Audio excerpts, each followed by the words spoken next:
ini kan mungkin sekarang mereka tanda petik yang diberita dia terjerat itu dia sebagai saksi, itu wajar saja karena tentu dari penyidik kepolisian kita saat ada satu kasus dia lihat pihak-pihak mana saja yang terkait.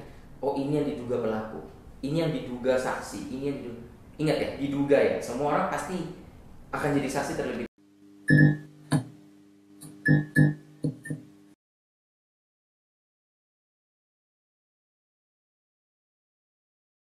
Bersama dengan kami di Peristiwa Podcast kali ini bersama dengan aku Marlin dan aku Aji. Hari ini kami akan membahas tentang yang namanya illegal trading. Sebelumnya kita ucapkan selamat datang dan selamat datang kembali kepada pendengar setiap Peristiwa Podcast.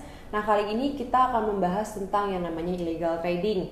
Nah, illegal trading ini sendiri menjadi topik hangat di kalangan masyarakat, apalagi di masa pandemi seperti ini banyak yang melakukan namanya trading. Namun gak jarang juga terjebak dalam yang namanya illegal trading. Nah, di Peristiwa Podcast ini kita akan bersama-sama membahas dan mengulik apa itu illegal trading sehingga kita semua diharapkan kedepannya dapat melakukan trading itu tidak terjebak di illegal trading sendiri. Jadi kita akan aman nih gitu. Nah, di Peristiwa Podcast hari ini kita bersama dengan praktisi hukum yaitu Bapak Adrian Rizkel Hastika, SHMKN. Apa kabar Bapak? Baik. Puji Tuhan baik. Aji juga kabar baik ya. Baik. Semoga kita semua juga dalam keadaan baik-baik aja untuk mendengarkan Peristiwa Podcast kita tentang illegal trading. Jadi teman-teman, seperti yang kita ketahui bersama bahwa akhir-akhir ini sedang hangat dibicarakan oleh masyarakat tentang trading investasi. Jadi yang katanya cepat kaya tanpa harus kerja keras. Dan namun ternyata investasi tersebut ilegal. Apiator dan influencer yang berinisial IK dan DS dikaitkan dengan penipuan berkedok investasi. Keduanya disangkakan dengan pasal dugaan penipuan dan pencucian uang senilai 150 miliar. Dan polisi sedang menyita beberapa barang-barang mereka seperti mobil mewah, rumah mewah, serta barang-barang mewah lainnya. Baik Marlin, mungkin bisa kita... Di kasusnya kan lagi hangat nih, banyak juga yang disita seperti yang tadi dikatakan aset pribadi seperti mobil mewah, rumah mewah. Ini kita langsung aja nih masuk ke topiknya. Kepada Bapak Adrian, terima kasih sebelumnya Pak sudah menjadi narasumber di Peristiwa Podcast. Ini kita langsung masuk aja ya teman-teman. Menurut Bapak sendiri sebagai praktisi hukum, apa sih melatar belakangi terjadinya kasus illegal trading ini sendiri, dan kira-kira motif pelaku tersangka ini melakukan penipuan dengan modus investasi melalui aplikasi ini kira-kira apa nih Pak menurut dari Bapak sebagai praktisi hukum? Baik, ini kan fenomena yang lagi in sekarang ya. Kalau kita ngobrol tadi sempat disampaikan juga, oh ini apa karena pandemi nih banyak yang tiba-tiba kena PHK mungkin. Iya, betul. Tapi kan namanya perut tetap harus diisi ya. Iya, betul. Nah, sehingga bagaimana caranya supaya kita bisa menghasilkan uang. Pandemi pas saat itu orang tidak bisa keluar dengan bebas karena harus di rumah, kan? Sehingga apa yang bisa kita lakukan nih untuk tetap dari rumah tapi menghasilkan? Banyaklah info-info tentang trading. Dengan contoh-contoh orang yang sukses dari trading, ikutlah. Satu hal yang kita lupa, tidak semua orang bisa mendapat hal yang sama dengan melakukan hal yang sama. Iya, betul. Aji jual soto laku, saya jual soto belum tentu laku. Bisa jadi pada sotonya sama, kenapa nggak tahu. Ya. Nah, jadi mungkin ini yang kita terpancing.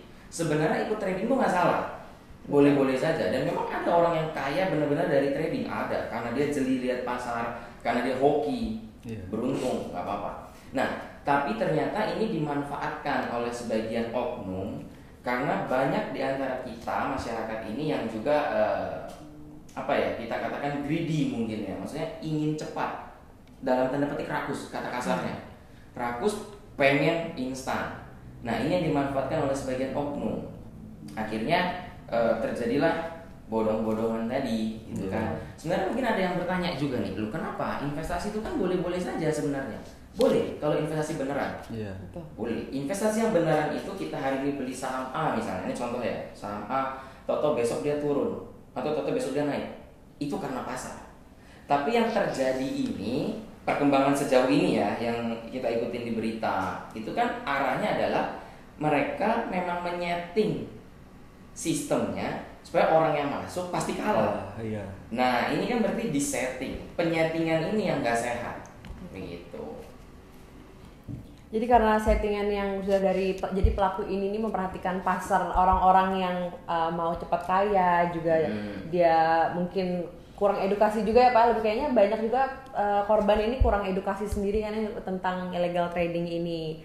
Nah jadi kalau misalnya tentang si pelaku ini kan kayaknya udah melakukan banyak banget, cuman kayaknya belum bisa terjerat hukum ya, karena korban sendiri juga secara sadar melakukan investasi yang seperti yang ada ancaman 20 tahun penjara itu kan Ji ya. Iya, kan menurut berita nih Pak, tersangka kan diancam dengan hukuman 20 tahun penjara.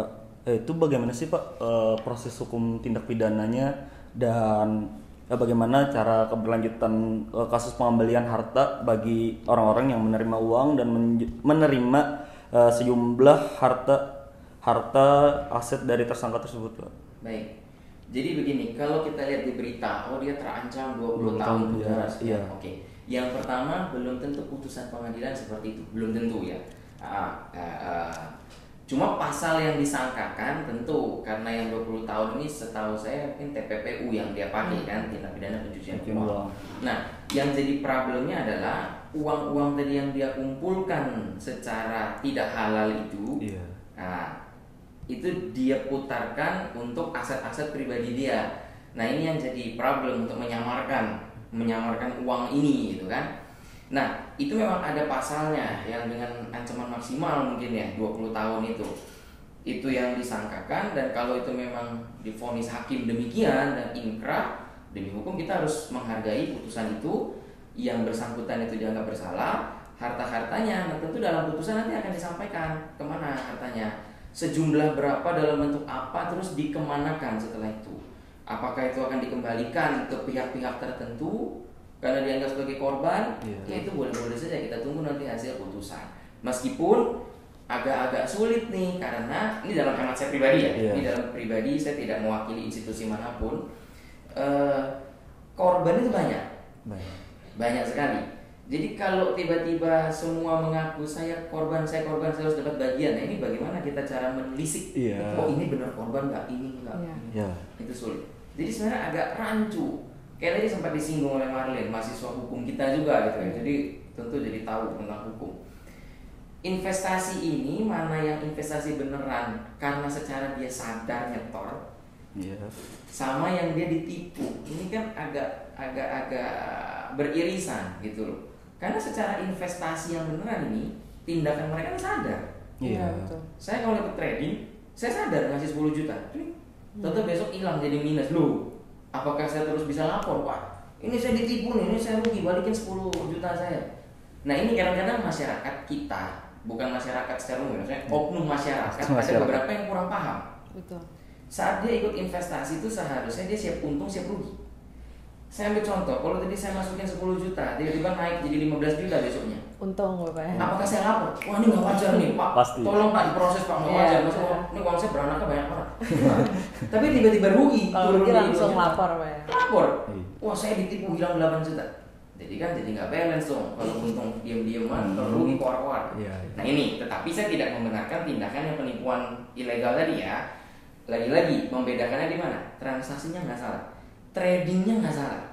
Yang salah karena dia memanipulasi sistemnya supaya orang kalau yang ikut kecil-kecil, biasanya gini logikanya, orang kalau main trading awal-awal dia kecil dikasih untung, untung ya. Jadi langsung dibesarkan. Coba gede, saya masukin 1 juta naik nih jadi 1.500, waduh. Ya udah besok saya masukin 30 juta, ternyata zomblo kok rugi. Nah jadi sistem itu mereka udah ngatur. Yang saya dengar infonya begitu ya, saya juga tidak ikut main ya. Nanti jadinya penonton podcast bilang kok Adrian tahu, jadinya dia dia afiliator gitu. Enggak gitu. Jadi itu yang kita dengar dari berita-berita. Kalau misalnya yang dari robot trading itu sendiri kan ada yang namanya skema Ponzi ya Pak ya. Itu kan skema Ponzi itu kan dana itu kan didapat dari si member baru kan ya. Nah itu gimana tuh Pak? Kan itu sebenarnya sepertinya tuh kayaknya aman gitu. Terus juga banyak robot trading yang dari luar negeri dan tapi punya seperti pencairan dananya itu tuh ada dari bank-bank di Indonesia sendiri gitu. Walaupun kita nggak disebutkan ya bank apa aja, cuman kan sepertinya tuh legal, jadi kayak masyarakat tuh semakin yakin kalau oh ini karena karena ada pencairan uangnya itu dari bank-bank Indonesia, jadi tuh kayak terlihat aman gitu. Pak, itu menurut masyarakat percaya. Iya, jadi karena terlihat aman jadi masyarakat percaya walaupun kurang edukasi. Itu menurut Bapak gimana tuh, Pak? Sekarang begini ya, kalau menurut saya pribadi kita harus pisahin nih, mana yang memang di-okein, misalnya dengan bahasa yang santai ya, mana yang di-okein nama OJK sama Bank Indonesia misalnya, mana yang mereka tuh tidak oke, tapi memang uangnya bisa ditarik dari bank-bank kita, ya wajar dong, namanya orang kirim duit. Betul. Terus kita tarik selama ATM-nya bener aja ditarik dong, gitu kan. Nah, kalau kita lihat ya, mana aman mana enggak, ini kembali, kalau saya pribadi punya pendapat, kembali ke masing-masing kita membekali diri dulu sebelum kita ikut-ikutan. Jadi jam terbangnya harus tinggi juga ya Pak ya, kayaknya kalau ikut trading ini. Harus tanya sama teman-teman yang mungkin udah main berpengalaman, udah investasi duluan, pelajarin dari internet. Terus mainnya tadi pertama poinnya, jangan greedy. Kalau kita rakus tanda petik, masukin semua ini padahal ini buat bayar kos nih besok nih. Saya masukin dulu, pikir nanti minggu depan gue dapat 2 kali lipat, bayar ibu kos, sisanya buat traktir teman. Ternyata tiba-tiba zong.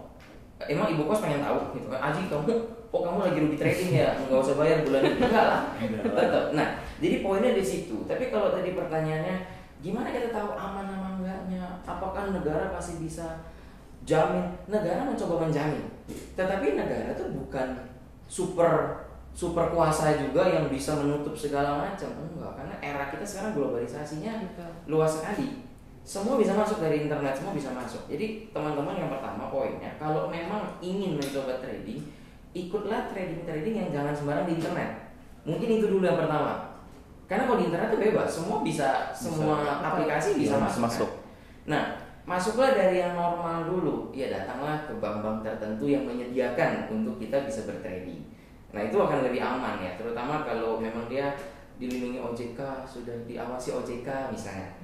Itu relatif lebih aman meskipun tidak mengurangi potensi kerugian tadi, tetapi ruginya tuh karena pasar, bukan karena ditipu-tipu. Paling nggak begitu. Ini juga Pak, kan ada beberapa nama artis nih yang ikut terjerat kan, yang mereka ikut mempromosikan tentang trading ilegal ini. Apakah mereka mungkin akan terjerat juga ke ranah hukum juga? Padahal kan hanya mempromosikan gitu Pak, nggak masuk langsung ke dalam aplikasi yang dibilang ini ilegal itu Pak. Baik, ini kan mungkin sekarang mereka tanda petik yang diberita dia terjerat itu dia sebagai saksi, itu wajar saja karena tentu dari penyidik kepolisian kita saat ada satu kasus dia lihat pihak-pihak mana saja yang terkait. Oh ini yang diduga pelaku, ini yang diduga saksi, ini yang ingat ya diduga ya, semua orang pasti akan jadi saksi terlebih dahulu. Jadi dia dipanggil boleh-boleh saja. Nanti dari situ penjelasan dia, pertanyaan penyidik dengan kemampuannya penyidik tentu akan bisa tahu.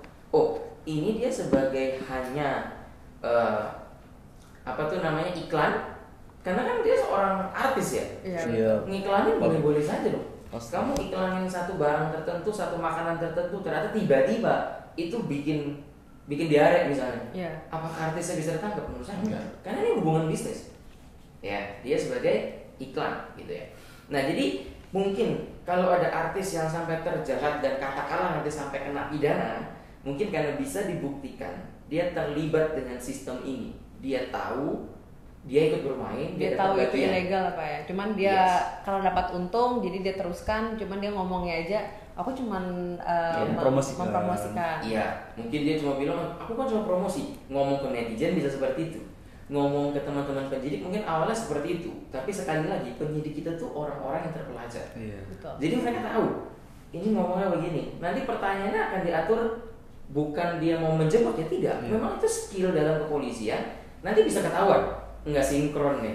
Makanya pernah nggak tahu, misalnya kita baca di koran ada kasus, contoh orang melapor nih, Pak tadi saya kena begal Pak, saya bawa uang 200 juta punya keluarga saya dicuri semua Pak. Ketahuan ternyata dia belanjain sendiri nih, pura-pura dibegal. Itu hebatnya penyidik kita, gitu.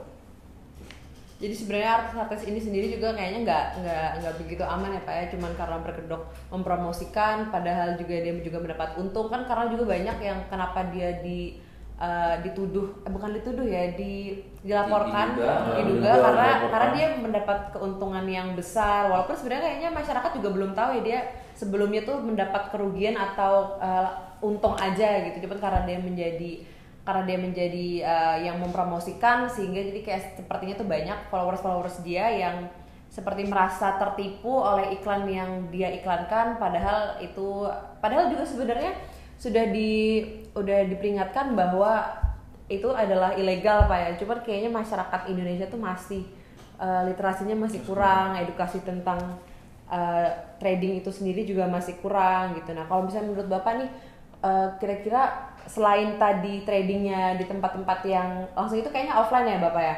Kalau misalnya robot-robot trading apa sih yang menurut Bapak atau yang Bapak tahu tuh itu tuh aman gitu Pak? Kira-kira ada nggak Bapak? Oh gini, kalau robot-robot terus terang saya juga nggak pernah main pakai robot-robot ya. Saya investor iya, jadi saya gabung di salah satu sekuritas dari bank BUMN di sini gitu kan. Itu relatif akan lebih aman. Meskipun bukan berarti offline itu berarti kita kalau main harus ke banknya, enggak.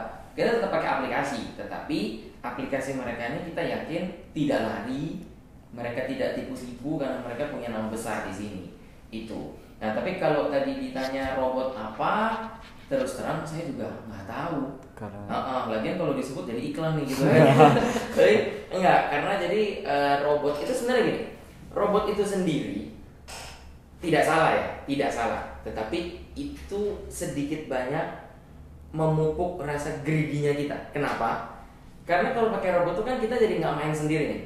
Main sama yang lain juga. Robot yang mainin. Robot yang mainin. Pokoknya dalam benak kita tahunya saya taruh 10 juta. Sekarang saya tinggal mandi, robotnya main. Nanti saya keluar mandi, uangnya jadi 15 juta.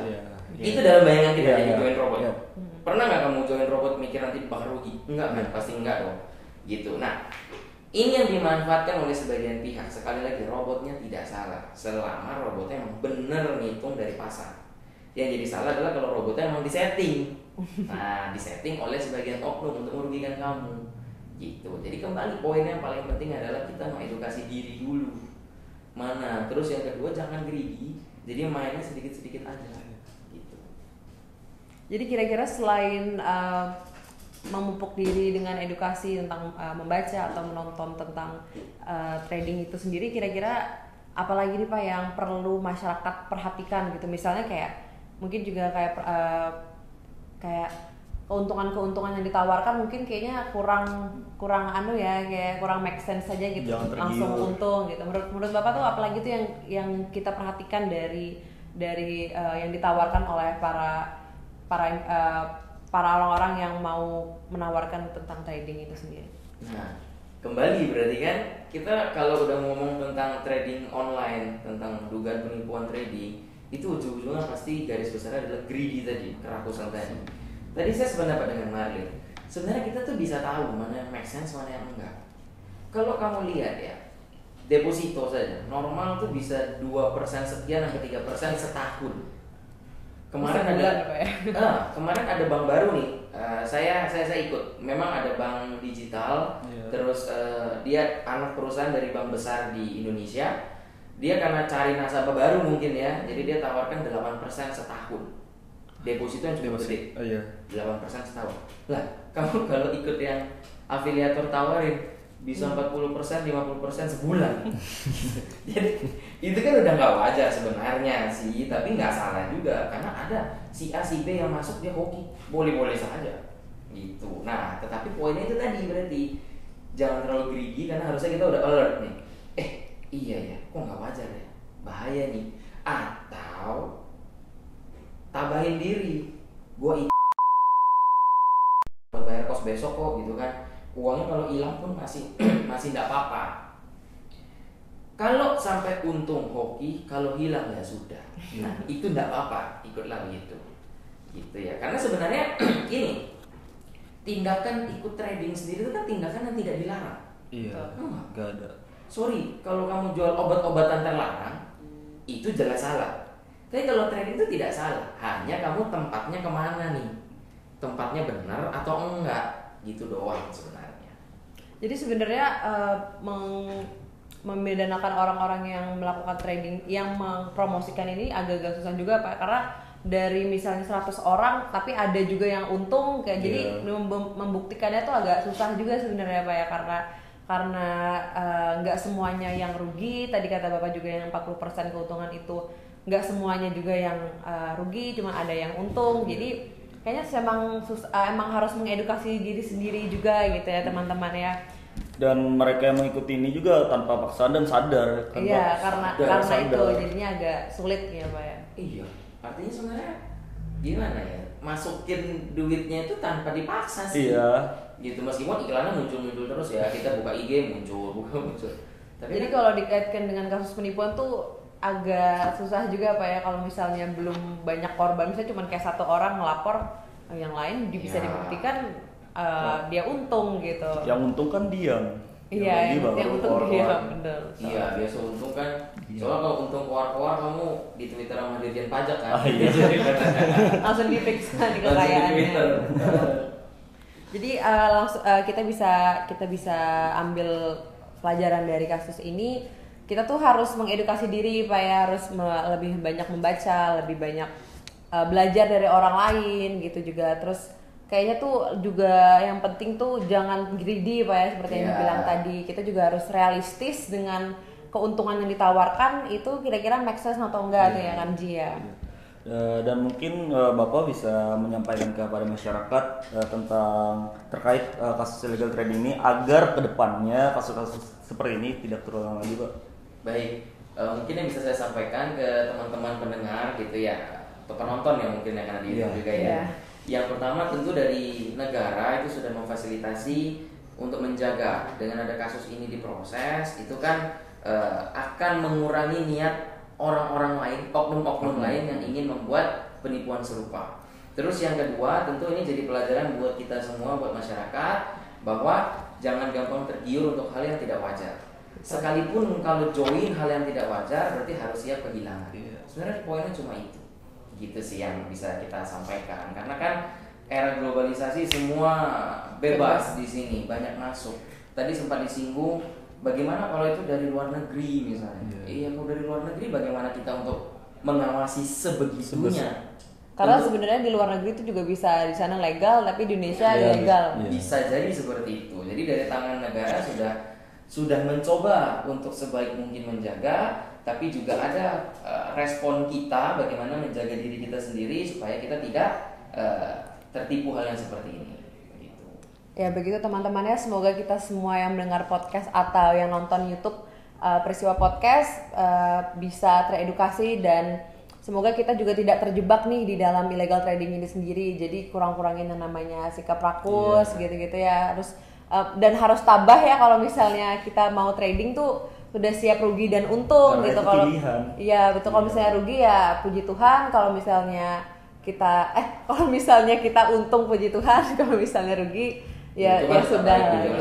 Ya, yang penting tempatnya aja tuh yang harus lebih perhatikan, terus juga harus intinya lebih jeli lah melihat keuntungan yang ditawarkan, bukan gitu ya Ji ya. Nah, jadi mungkin kalau saya tambahkan sedikit, dalam kita berinvestasi apapun itu atau trading, pakailah uang yang memang uang tidak kepake kemana-mana.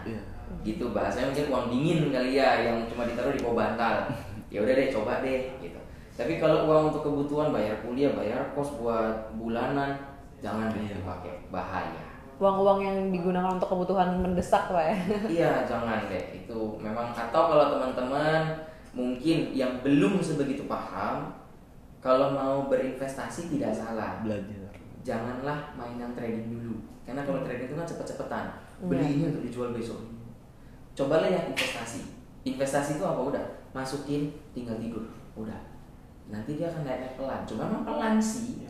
Pelan. Tapi pasti dan aman. Aman. Relatif lebih Aman. selama kita investasinya ke perusahaan-perusahaan yang sehat. Kalau ke perusahaan yang gorengan juga, ya hilang juga besok itu kan. Ya kira-kira begitu ya teman-teman ya. Terima kasih sudah mendengarkan podcast dan menonton podcast di YouTube kami. Kami ucapkan terima kasih juga kepada Bapak Adrian sudah mau menjadi narasumber, dan kami ucapkan terima kasih. Selamat mendengarkan kembali dan selamat bertemu lagi di Peristiwa Podcast selanjutnya. Bye.